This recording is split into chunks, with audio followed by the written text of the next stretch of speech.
Are we ready to start? Yeah, I'm just going to start now. So I'm just turning on the YouTube, and in a minute I will be starting.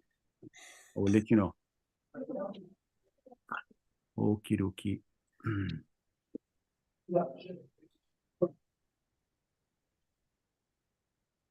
Ciao, let me see.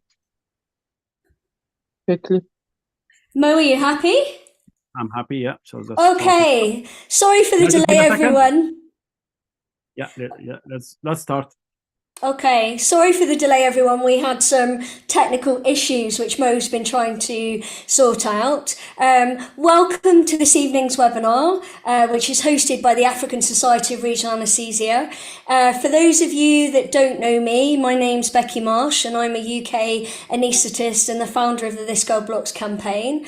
Over the next hour or so, we are going to showcase some of the best anaesthetists that Africa has to offer. Now, if you want to ask any questions to these phenomenal ladies, please put your question into the chat and I will try my best to be your compere at the end in the Q&A session. But without further ado, we are going to go all the way over to the Côte d'Ivoire to speak to Khadija. Khadija, are you there?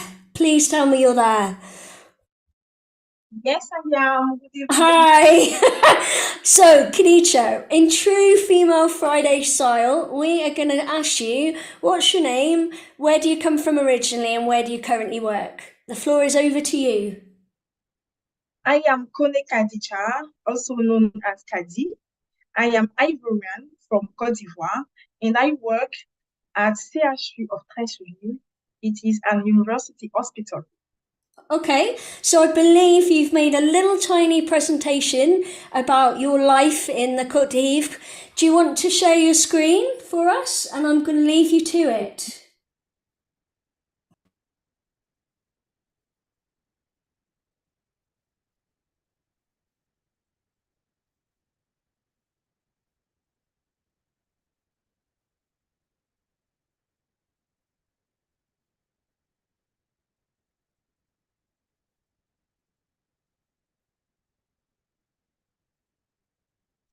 Can you see my screen?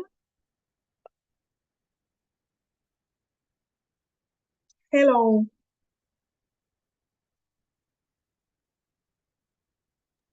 Yes, everything is good. Can I start? Yes.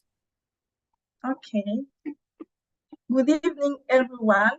I am very pleased and honored to be here. I am going to talk about empowering women in regional anesthesia in Ivory Coast. And first of all, I would like to introduce myself. I am Kone Khadija, also known as Kadi, Ivorian, anesthesiologist resuscitator. I work in an university hospital named CHU of Treichville, located in Abidjan, which is the capital of the country. Regarding my educational background, I spent 8 years doing medical training in Ivory Coast, 4 years residency in intensive care in anesthesia. In parallel, I was doing an hospital internship. I also did a master in physiology and postgraduate diploma in artificial ventilation.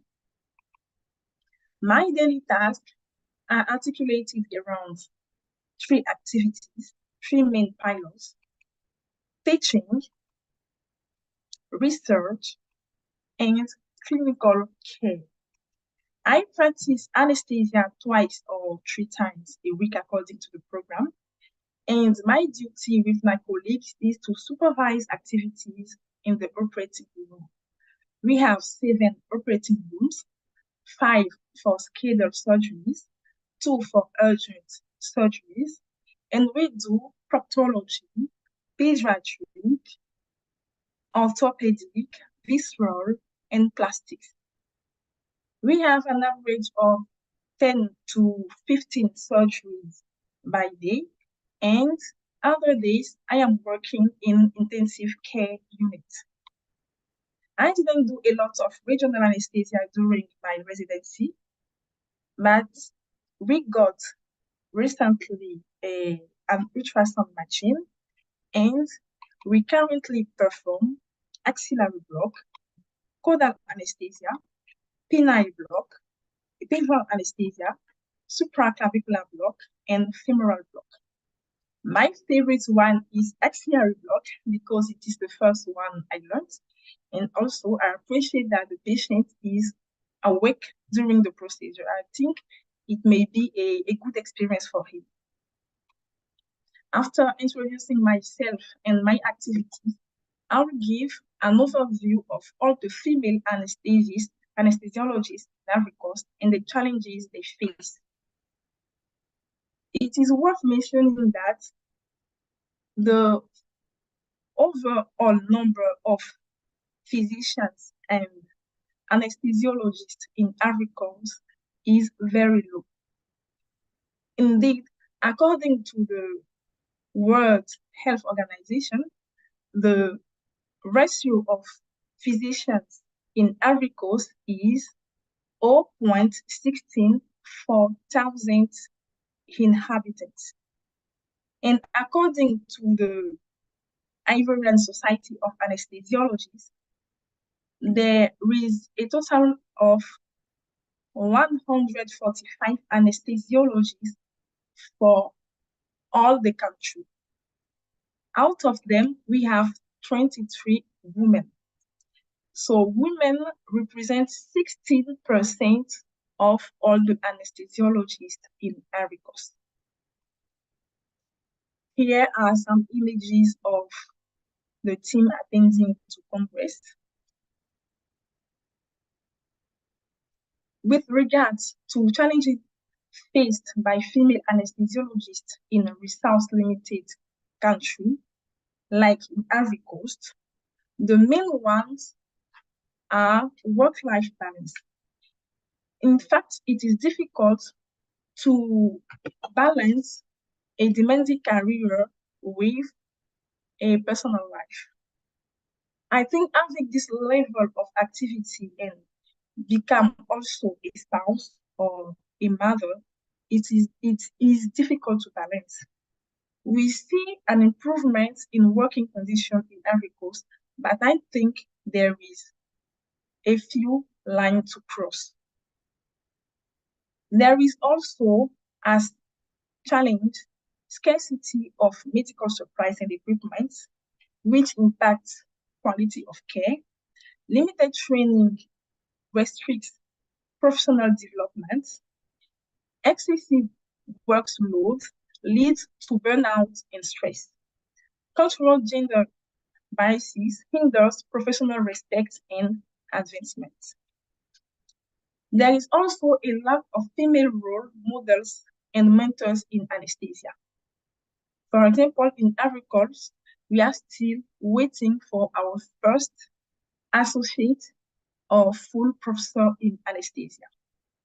And this shows the inequality between professional life and personal life. There is safety risk. Female anesthesiologists or female are exposed to violence and harassment more than men.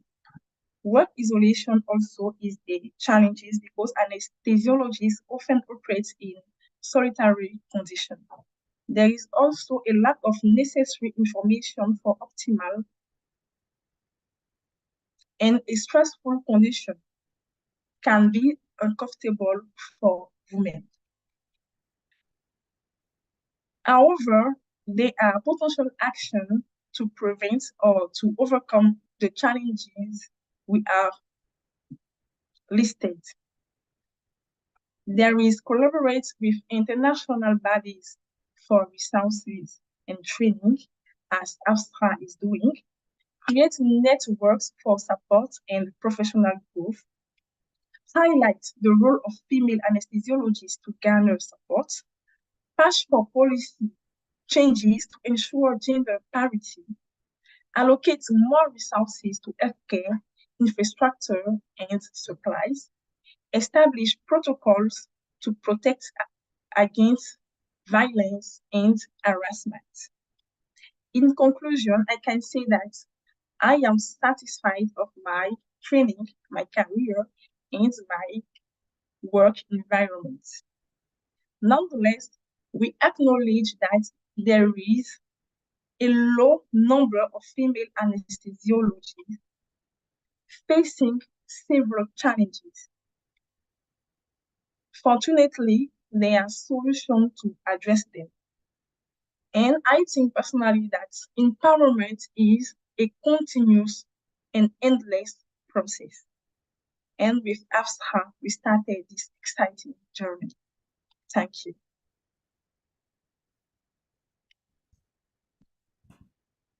Wow, Khadija, what an amazing presentation.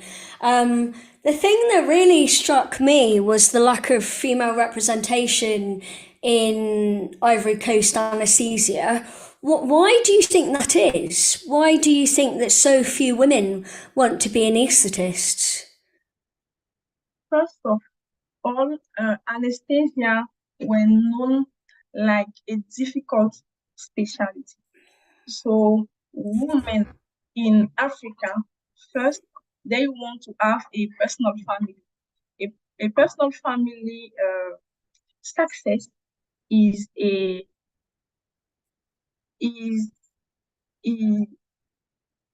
criteria. I don't know if it is the best word in English.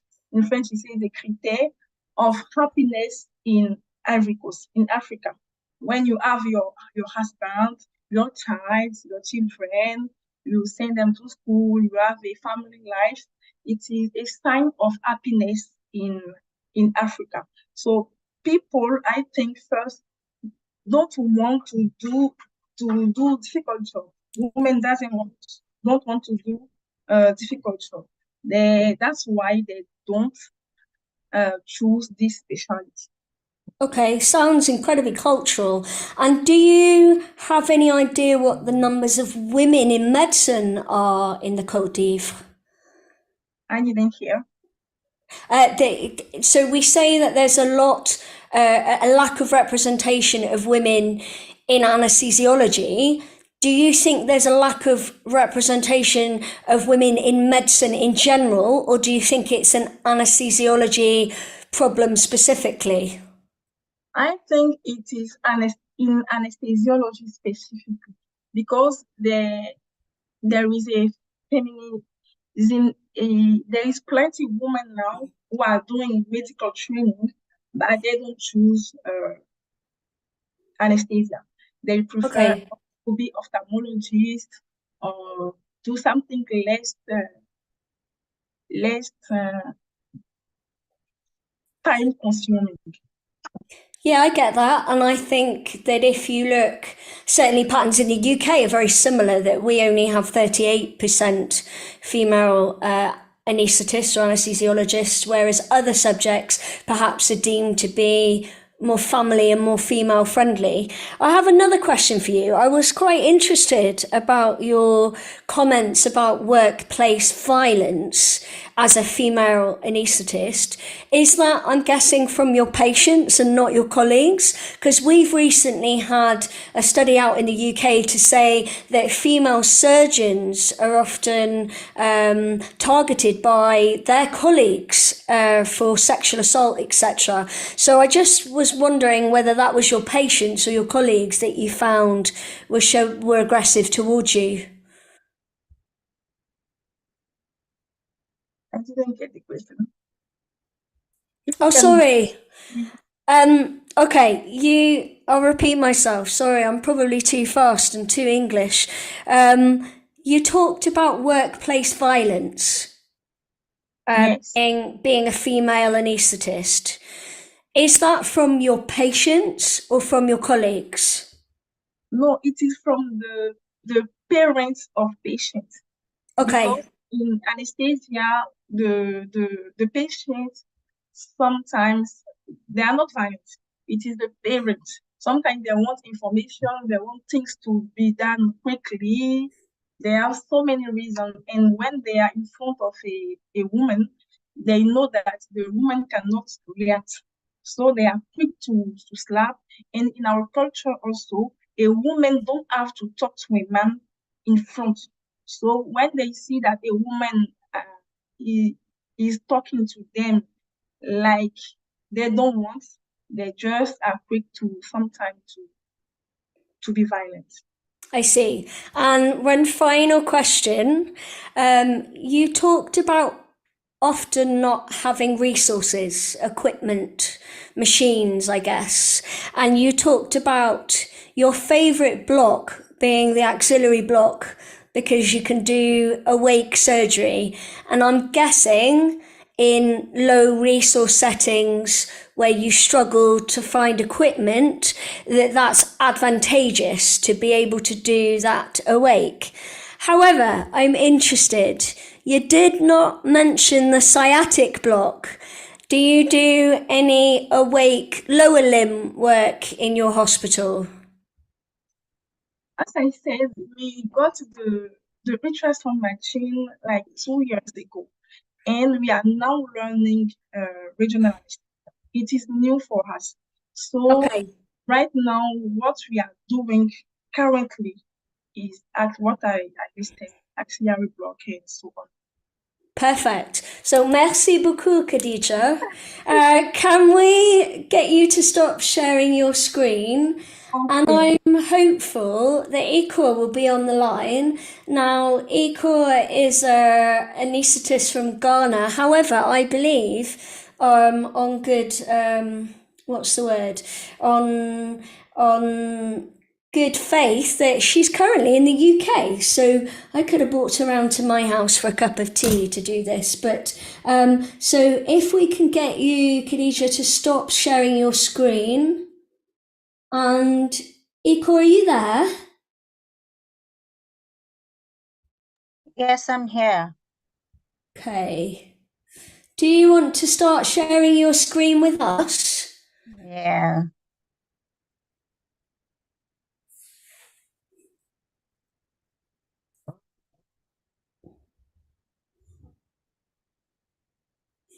Oh, perfect. So, Iko, in true female Friday style, could you tell us your name, where you come from originally, and where you currently work?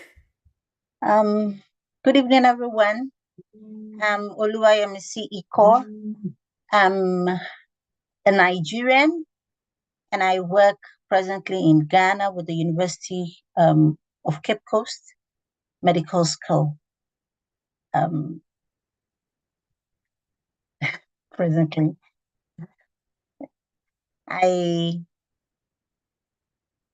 Do you want to carry on with your presentation, Iko? We're all waiting with bated breath. Thank you. All right, so I'll be talking about empowering women in regional anesthesia in Ghana, and I'll do that with this just a few outline. Regional anesthesia essentially is the act of making a part of the body numb, and this could be achieved with or without sedation or general anesthesia. It's applicable to children and adults, and it's becoming more relevant in this age and time. It's being favored more over general anesthesia where applicable. We have different types, nerve blocks for head and neck procedures, upper limb blocks, ranging from axillary block, supraclavicular blocks, Beer's block, lower limb blocks, sciatic block, femoral, pudendal. We have for abdominal, the transverse abdominal plane block, the quadratus lumborum plane block, which is applicable for OBGYN cases and some abdominal surgeries, subarachnoid block and epidural nerve blocks, which could be for cervical, thoracic, and the lumbar region.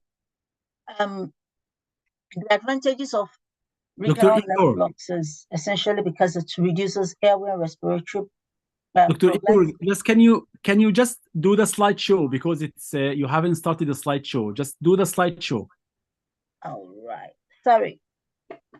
All right. Sorry about that. All right. So it requires less monitoring and less staff is required, which solves a problem in West Africa, in Africa generally, but especially in West Africa, where we have dearth of anesthetists. In my institution, for instance, we have, I was the only one for like 3 years until recently when we had another specialist join me just last month. And so now we are 2 physician anesthesiologists and 8 certified registered anesthetists working with us. And so if we have more of regional anesthesia techniques, it requires less staff strength for monitoring. And so it could reduce work load. It's cost friendly, fewer drugs are needed.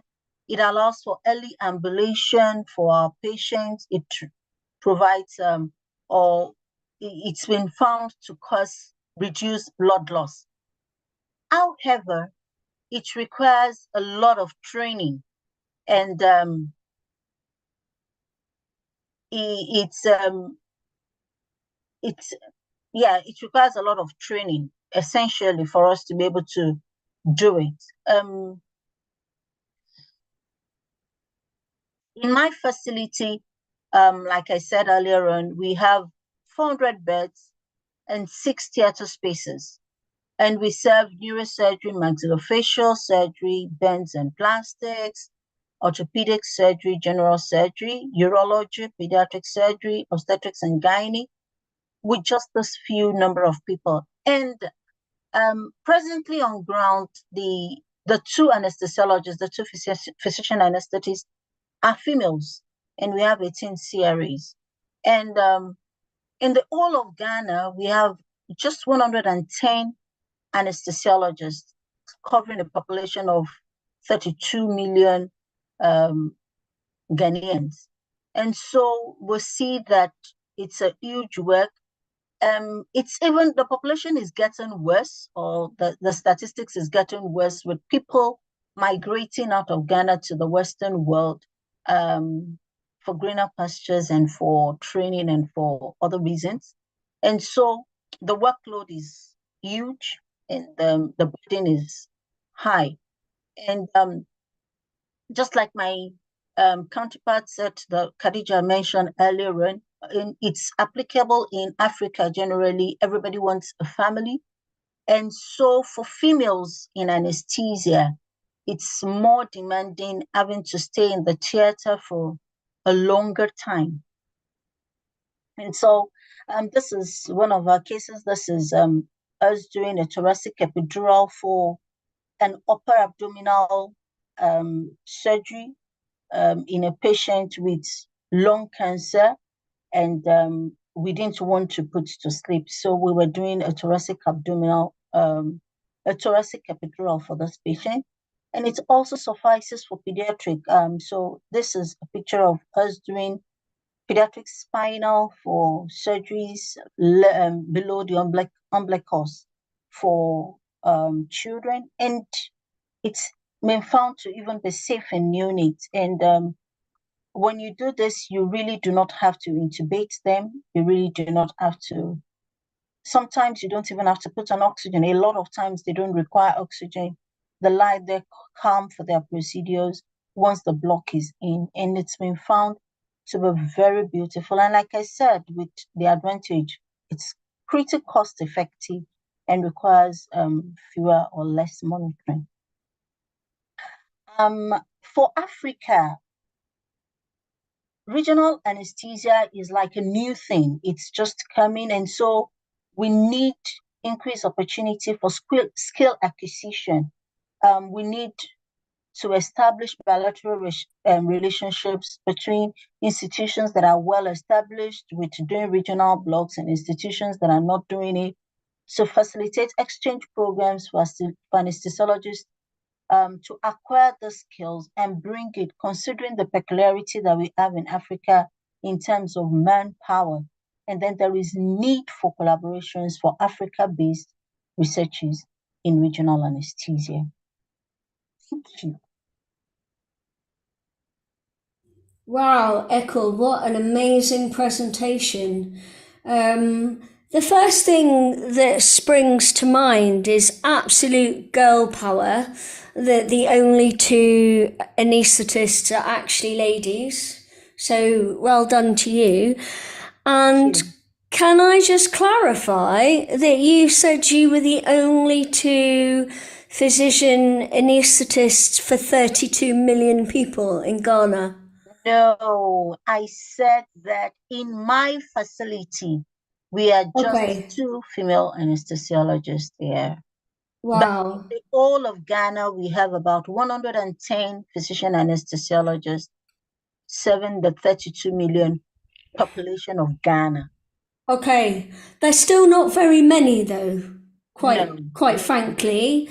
And from what I gathered from your presentation, the main challenge is the Ghanaian anaesthetists leaving Ghana. Is that right? Yeah, some of us are leaving Ghana. Okay. Now, my next question for you, which I found really interesting, is you said that one of your barriers was that you struggle with education. Is that within anaesthesia or learning regional techniques? I mean, learning regional techniques. Okay. And my question to you would be, you talk about relationships with other societies. What do you need from us? So we need collaborations with training. We want people to be able to readily move from Ghana to institutions, whether in other African countries or in European countries, and acquire the skill and be able to bring it back to Ghana to facilitate service delivery. Okay. Would also need, apart from this bilateral relationship, sometimes there is a need for grants for be able to do researches. Like I search online and we find established grants for European countries, for America, even in anesthesia. But in Africa, we really do not have established grants in anesthesia for researches. So if we have such, it would make us to be able to do more substantial researches in this part of the world.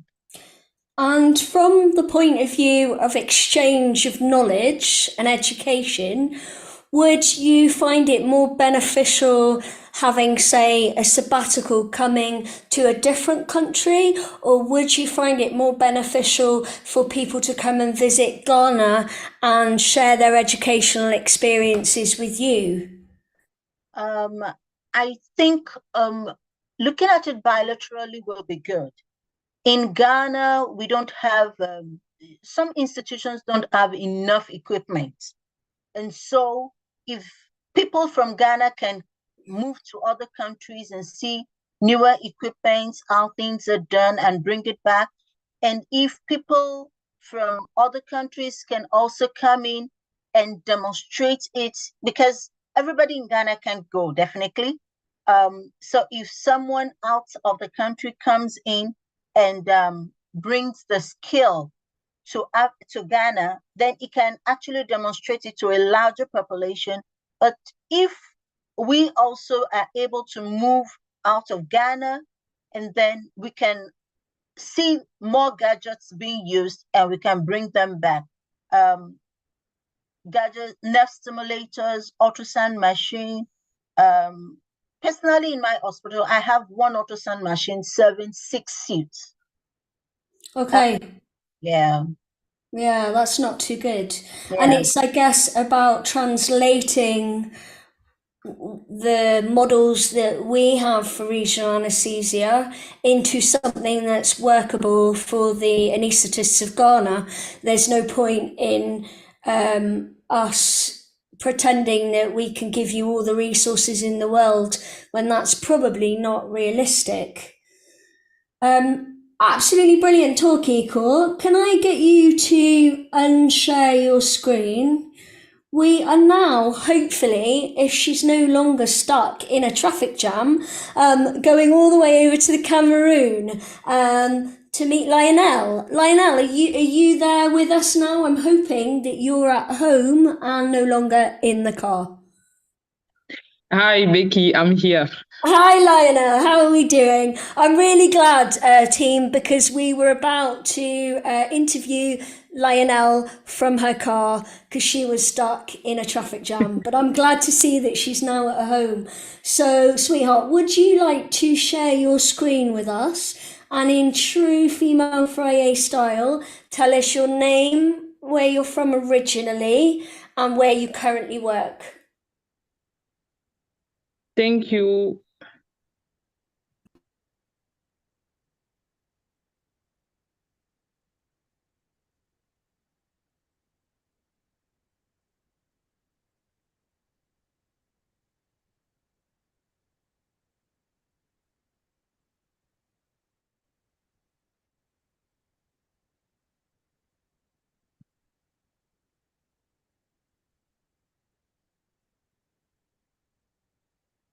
And just while Leonel is doing that, if you have any questions for these amazing ladies, I can see that some people are already popping some stuff in the chat.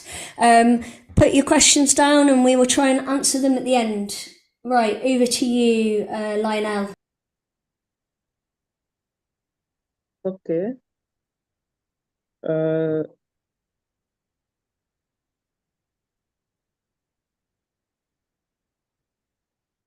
okay. Good evening, everybody.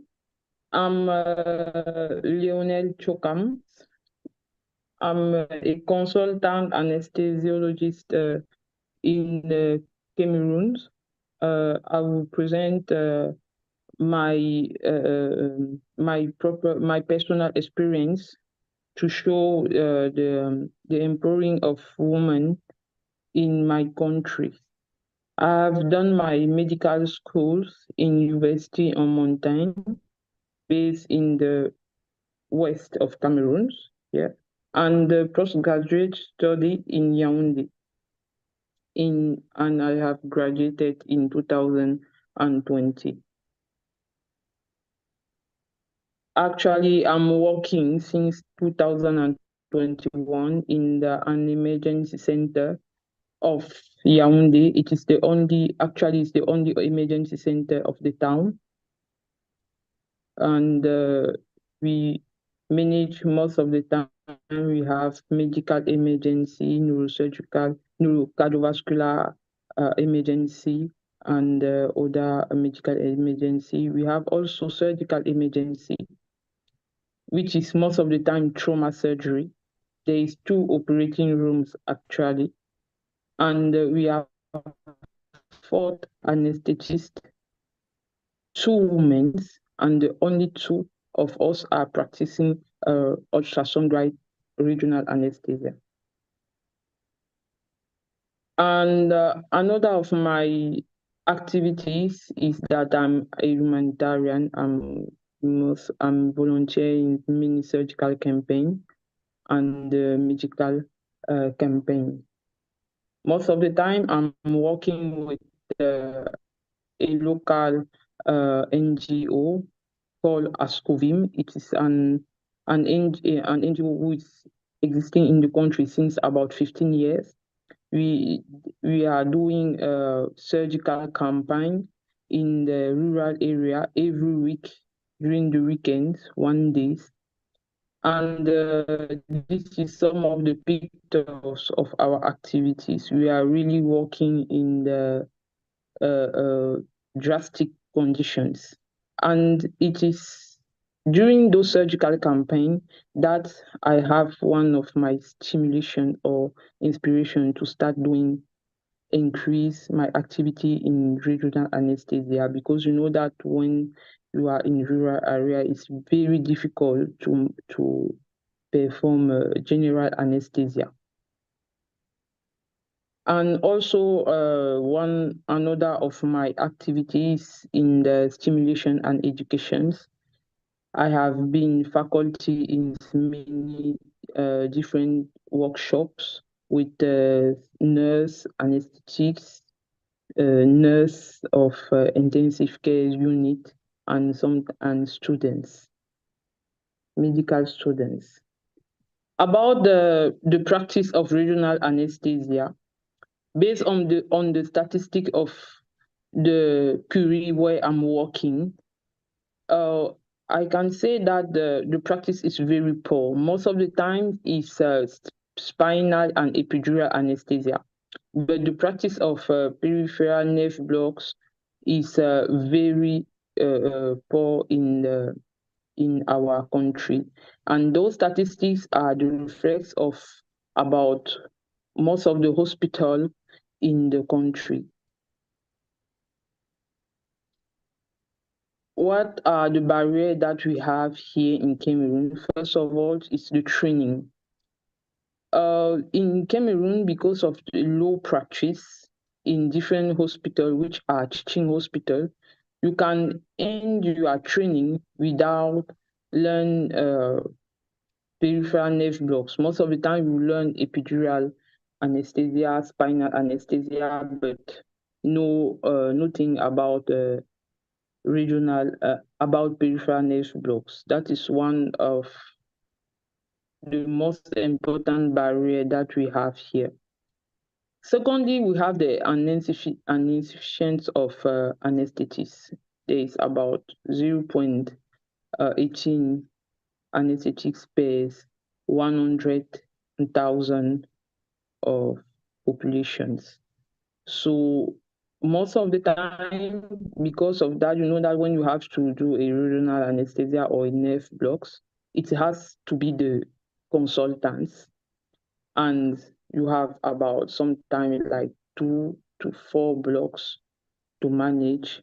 You cannot be there at the time that the surgeon need need to perform the surgery, and that you have to perform the nerve block. So most of the times they just change the mind and perform general anesthesia because there is no consultant able to perform the regional anesthesia. And for the female consultant, we are about 30, we represent about 38% of all the consultants here in Cameroon. The second thing, a third barrier is, I think, is individual motivations, because actually, if you want to start performing nerve blocks, you have to yourself decide to go to training in out of the country, have the material by your personal fund and all those things. I think that those things can affect the desire to perform it. And the last thing is the loss of equipment. Why regional anesthesia in Cameroon? I think it's the best thing because it is more safe than general anesthesia. We don't have all the equipment to manage a real general anesthesia, like one of those cases that I'm showing in this picture. You don't have good material to monitor arterial pressure, or we don't have a good operating table, all those things for those kind of patients sometimes. And it's best for the quality and the rapid post-op recovery. Things when the problem of pains solve most of the patients, it increase and it reduce the morbidities. And sometimes I think it may be cheaper than the general anesthesia. My personal development in regional anesthesia, I start learning peripheral nerve blocks by YouTube video. My first blocks was in 2019. It was femoral nerve blocks without ultrasound. And in 2021, I start learning supraclavicular nerve blocks on ultrasound with a colleague who were also in training on regional anesthesia. And in 2023, I attended to 2 workshops that has really increased my skills in regional anesthesia. The particular workshops that has changed things was a workshop organized by Vrins Gazok in Uganda, in Kabale, where I was also a faculty normally for advanced airways. But because there were all the material to learn regional anesthesia, I being training by one of the ambassador of the Asha Society. We were here during those workshops like faculty. And the very good memory that I had about this workshop, it was this woman with her child that she bring during the 3 days of the workshop because she don't have anybody to help and keep the baby at home. So she said that she really want to be doing and not miss that occasions. And this thing, this particularly touched me because I think it's the story of many women here in Africa managing the career development and familiar obligations. And this last month, the practice has really increased. To promote anesthesia, I think by increasing the practice. When I start in the emergency, I start with all the patient coming with the trauma of the extremity. I start performing femoral blocks, and the nurse and other medical doctors start asking, "What are you doing?" It's interesting. And when the new case start coming, they were the one calling for me to come and perform the blocks. And also, I think we have to find a way with the trainings to increase the trainings of medical, of consultant anesthesiasts in regional anesthesia.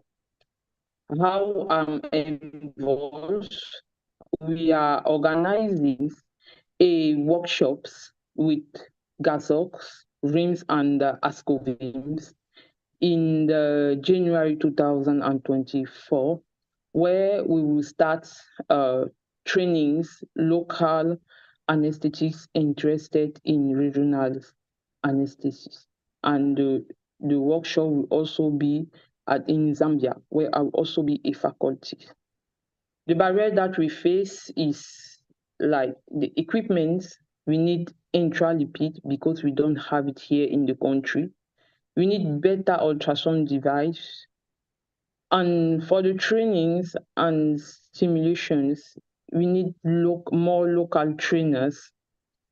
If it's possible to have local regional Africans course or short fellowships, because you know that it's not easier for us to go for a long time fellowship like 1 year. There is no many grants for all the Africans, and also it's for a woman who have most of the time family duty. It's not easier to be away from her family for more than 1 month. So that is one of my thoughts, that we should increase local regional courses and fellowships. Thank you.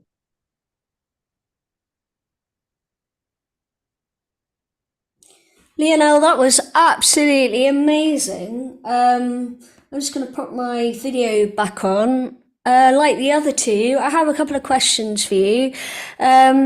You say that 7.5% of your patients receive a nerve block in Cameroon. Is that the main barrier? Is the main barrier education? Because it seems all three of the ladies that have spoke this evening talk about lack of education and lack of equipment. Yes, education is really a great barrier here in my country because, like in my case, I didn't have the opportunity to learn plant blocks during the trainings because in the hospital, in the teaching hospital where I have been posted, there were no practice. Is that because you didn't have any trainers in your hospital? Yes, there were no trainers, and where there were trainers, there were no equipment. Okay, a bit of a double catastrophe then, really. Right, so Lionel, if we could get you to stop sharing your screen, and I'm hoping Iko and Khadija are still there. Unfortunately, Aida from Burkina Faso has had an electricity cut. So she unfortunately won't be able to join us at the moment. Mo has said to her that if suddenly the electricity comes back on, that she will join us when she can, but unfortunately that's out of our control. So we're going to start by asking some of these questions that are in the chat box, and please feel free to pop any more in the chat box if you have anything to ask. Now, the first question I saw, which kind of was similar to what Lionel was saying, was around to all the panelists. Did you teach yourself regional anaesthesia, or was it incorporated into your training? I'd like to get Khadija's and Iko's thoughts on that, obviously, because Lionel just said that she had to teach herself because there were no trainers in our hospital. We'll start with you, Khadija. How did you learn regional anaesthesia? I learned by myself. I also have some seniors who knows how to do it by, as Lionel said, I learned with videos, by watching videos, and we started practicing. First of all, we were doing like 1 hour to do axillary block. The surgeons, they were angry. They didn't want us to do it. It was a fight, but happily we are now doing it with more or less time. Okay, and Iko's wrote in the chat box that she was also self-taught. Iko, I'm going to ask you, if I had a magic wand and I could fix training in Ghana or indeed in the Côte d'Ivoire or Cameroon, what would it be that you would ask for if we could suddenly overnight fix training in your countries? What would it be that you would ask for? I would ask for us to have more training on upper limb blocks. I would ask for more training on upper limb because we could readily do spinal and epidural for lower limbs. So I would ask for more training with upper limb blocks. And what about you, Lionel? Are you still with us? Yes. What would you ask for if I was your fairy godmother? Sorry, please, can you So start if I had a magic wand and I was your fairy godmother and I could do anything to help your training issues in the Cameroon, what would you ask me to do? To come to Cameroon for 1 week and teach me. Okay, I'm there. We'll get it. We'll make it happen. The Block Girls are always on tour. We'll all come over. Okay, we have some other questions. I think it was Equal who mentioned about doing spinal anaesthetics in babies. I think it was her. And Ali is asking why you prefer to do that over general anaesthetics. I think that's the question. And oh, you've already answered it in the chat, but Equal, just for the rest of the people, Do you want to elaborate on that slightly? Okay, so when I finished my training and I got to Ghana, the institution where I was posted to had no physician anesthetist, and I had reports of high mortality with pediatrics, with general anesthesia, and so we started doing more of spinal and caudal blocks for pediatric anesthesia, and we found that it's safer because you don't have to tube the children. It's efficacious, and so it's safer once the non-physician anesthetists could practice their hygiene and they could get the level for the spinal block right. It's safer for them than going into the airway of the child and avoiding complications of the airway. Perfect. And another question, going back to training, we have a question. Do you think that simulation training would be useful, and would this make it more accessible to promote RA education in West Africa? That's a good question. Perfect. Simulation is actually the way to go because it's safer. You don't have to expose patients to your acquisition of training. So simulation is actually the way to go. If we could get mannequins in West Africa, I think it will be fantastic. Okay, right. For each of you in turn, I think this is a phenomenal question. What advice or tips would you give your fellow African anaesthetist about starting out to learn regional anaesthesia? Echo, since you're there on the screen, you go first.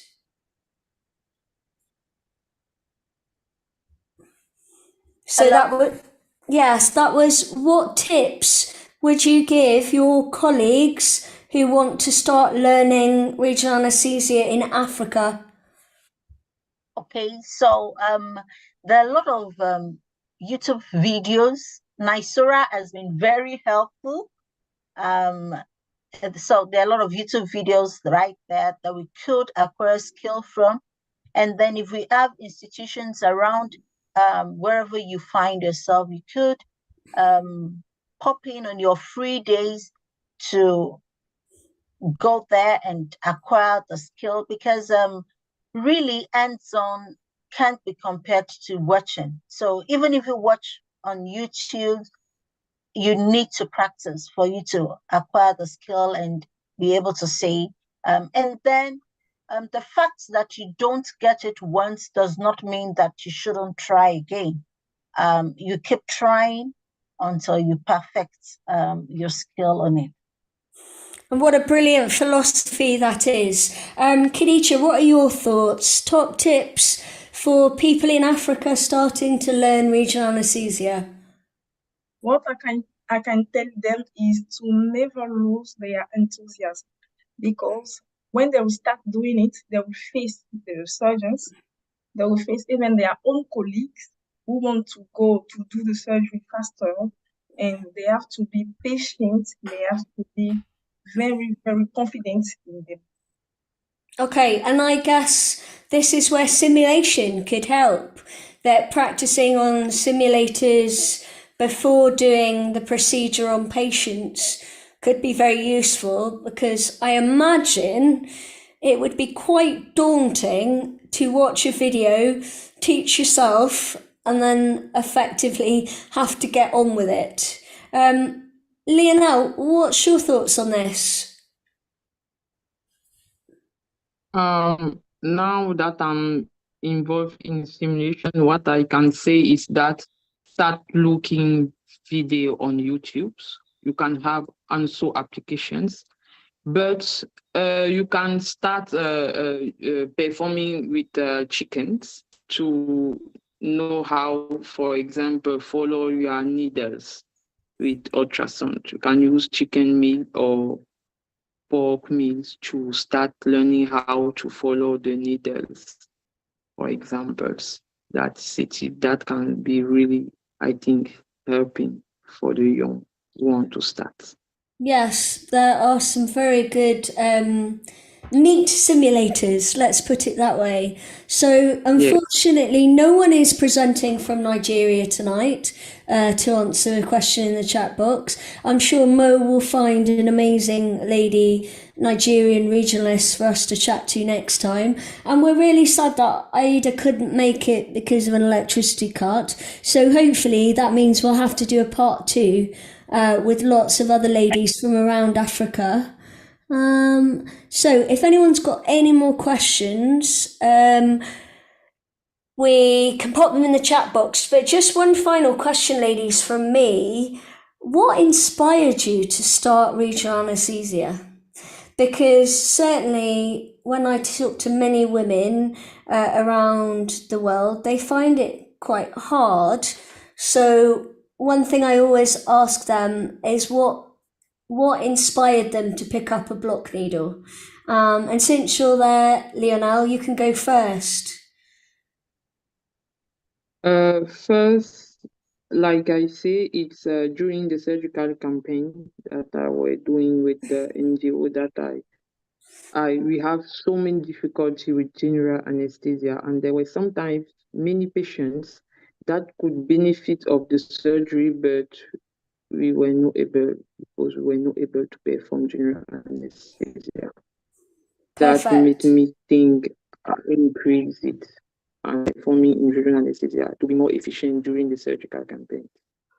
And wherever you are in the world, regional anaesthesia offers certain patients a safer operative journey. Going on to Equal, so what inspired you to start regional anaesthesia? In learning and during residency training, I found that some cases were just not too good for general anesthesia. Yes, we know that you don't do regional when you cannot convert to general, but there are some cases you just feel that this is best done under regional anesthesia. And if you consider safety, the fact that the patient that you have regional anesthesia for could actually be his or our own monitor was intriguing for me. And so I wanted to learn more.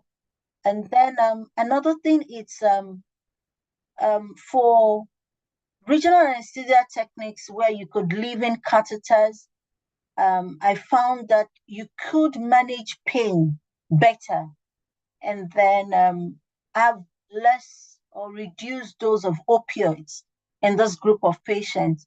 And so those were things that intrigued me towards acquiring skills in regional anesthesia.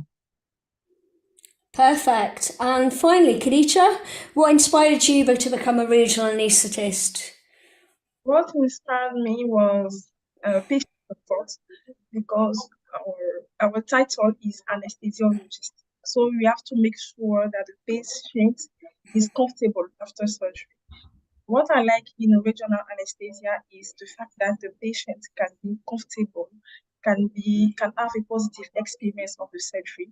And it is also intellectually stimulating. It was an innovation for us to use an ultrasound machine to do the regional anesthesia.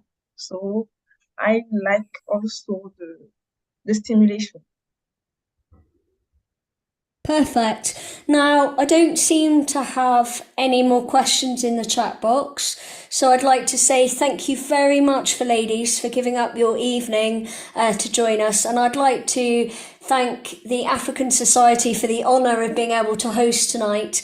It seems that, I don't know about everybody else, but what I've taken away from this webinar is that there seems to be two major issues. One, a lack of equipment, and two, a lack of training. And I'm hopeful going forward that societies can lend a hand, because I'm pretty positive that's probably something we can help with. So I'm going to round it all up there, if that's okay. Thank you very much again, ladies, and thank you to Mo for being our tech guy. We're sorry Aida from Burkina Faso couldn't make it, but No electricity, what do you do?